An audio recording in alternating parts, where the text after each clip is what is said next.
Bonjour à toutes et à tous. Aujourd'hui, on plonge au cœur d'un organe juste incroyable, le rein.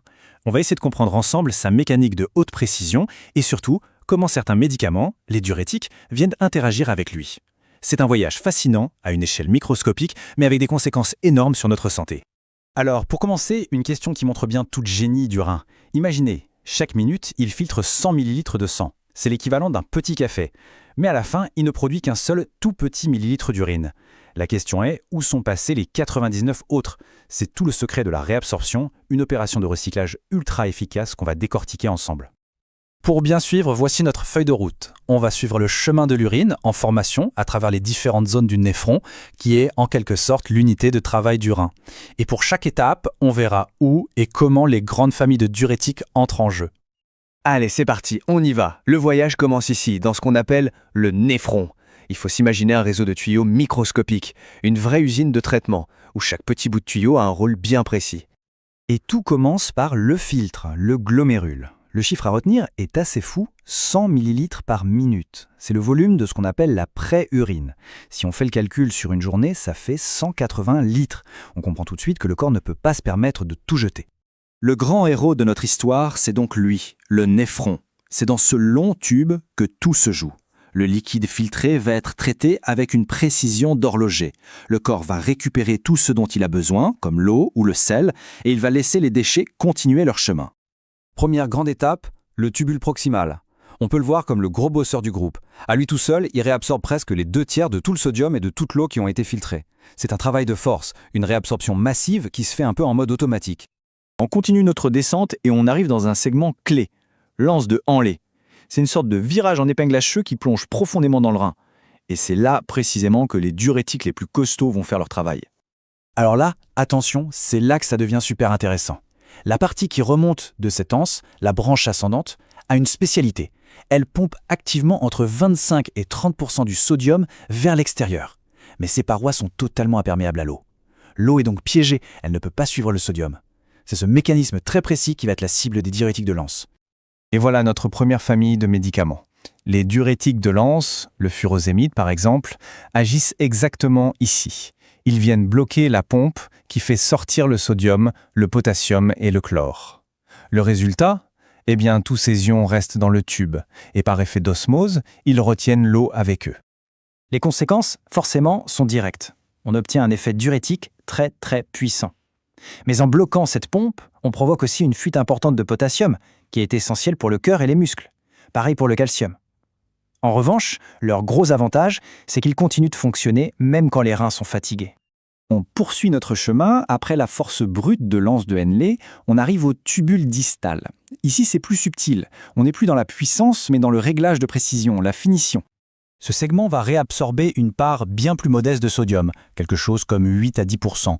Mais attention, ce petit pourcentage est absolument capital pour ajuster finement la quantité de sel que le corps garde. Et ça, c'est un point clé pour contrôler la pression artérielle sur le long terme. C'est donc ici qu'agit notre deuxième grande famille, les diurétiques thiazidiques. Ce sont des médicaments très courants pour traiter l'hypertension. Leur mécanisme ressemble au précédent, ils bloquent une pompe à sodium, mais c'est une pompe différente, qui est spécifique à cette partie du néphron. Du coup, leur effet est plus modéré, moins brutal que celui des diurétiques de l'anse. Eux aussi, ils font perdre du potassium, c'est un point commun. Par contre, petite différence intéressante, ils diminuent l'élimination du calcium. Leur principal inconvénient, c'est qu'ils perdent leur efficacité si le rein ne fonctionne pas très bien. On arrive à la toute fin du parcours, le canal collecteur. C'est vraiment l'ultime point de contrôle. C'est ici que le corps fait ses tout derniers ajustements, souvent sous l'influence d'hormones. L'hormone qui commande ici, c'est l'aldostérone. Son job, c'est d'ordonner la réabsorption des tout derniers pourcents de sodium, environ 2 à 3%. Mais attention, il y a un deal. Pour chaque ion sodium qui est récupéré, un ion potassium doit être sacrifié et éliminé dans l'urine. C'est un échange, 1 pour 1. Et c'est là qu'arrive notre troisième et dernière classe, les diurétiques épargneurs de potassium. Leur nom dit tout en fait. La spironolactone, par exemple, vient tout simplement bloquer l'action de cette hormone, l'aldostérone. Et en faisant ça, elle empêche cette petite réabsorption de sodium, mais surtout, elle empêche la fuite de potassium qui va avec. Donc il faut bien comprendre que leur effet diurétique est très faible. Leur grand intérêt, c'est de protéger le stock de potassium. C'est pour ça qu'on les combine très souvent avec les deux autres familles pour compenser leurs effets. Le risque, bien sûr, c'est de faire l'inverse, provoquer un excès de potassium, une hyperkaliémie, ce qui peut aussi être dangereux pour le cœur. Bon, on a fait tout le tour du néphron. Maintenant, on va prendre un peu de hauteur pour assembler toutes les pièces du puzzle. Ça va permettre d'avoir une vision globale vraiment très claire. Ce tableau résume parfaitement tout ce qu'on vient de dire. On voit très bien le lien entre l'endroit où le médicament agit, sa puissance et son effet sur le potassium. Plus on agit tôt dans le circuit, là où il y a beaucoup de sodium à réabsorber, plus l'effet est fort. Et on voit bien que les deux premières classes font perdre du potassium, alors que la dernière, au contraire, le préserve. Logiquement, cette différence de puissance se reflète dans leur utilisation. Les diurétiques de lance, c'est un peu l'artillerie lourde. On les réserve aux situations d'urgence, quand il y a une grosse surcharge en eau, comme un œdème du poumon. Les thiazidiques, avec leur action plus douce et prolongée, sont parfaits pour le traitement de fond de l'hypertension. Évidemment, quand on utilise des médicaments aussi précis, il faut une surveillance rigoureuse. C'est du bon sens. Avant de commencer, un bilan sanguin est essentiel. Ensuite, un truc tout simple mais hyper efficace, la surveillance du poids, c'est le meilleur indicateur. Et bien sûr, des contrôles réguliers de la tension et des prises de sang sont cruciaux pour éviter les mauvaises surprises. Et pour finir, je crois que cette phrase résume tout. C'est vraiment le message clé. Le but, ce n'est pas juste de faire pisser, pour le dire simplement. Le véritable objectif, c'est de corriger un déséquilibre, de ramener le corps vers son état normal avec beaucoup de finesse. Cette précision, elle est vertigineuse, non?